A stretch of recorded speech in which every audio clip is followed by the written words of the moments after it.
زن بینماز کم است، زن روزخور کم است، زن کم تقوا کم است، ولی زن بی حجاب زیاد است، زن بی ستر زیاد است.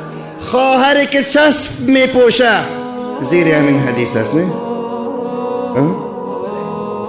اجازه میتین بگوین خواهر ما خواهر شما؟ بله این گپ راست است، این گپ حقیقت است.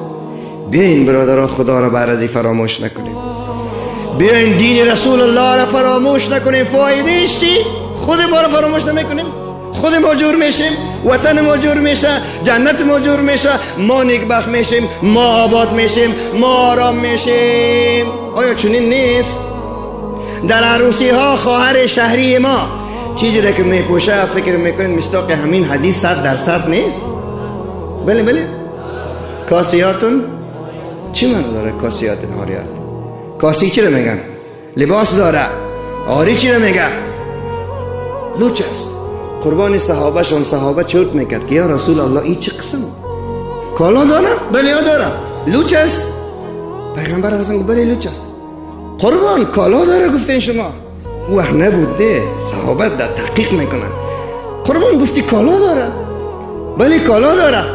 اما میگی لوچ است؟ بله کالا داره لوچ است. جالب است، در وح نبود. حالا ما میبینیم که کالا داره، پلاستیکی مانند است. کالا داره، جالی است. کالا داره، پلاستیکی مانند هم نیست. خواهر محترم خوب گوش کن، کالاش دبل است، پلاستیکی مانند هم نیست، جالی هم نیست، قولاش کوتاه هم نیست، ولی چسبیده به بدنش است، مورد لعنت خداوند قرار داره. خواهر که از خدا بترسه بدنش به نامحرم نشان نمیده.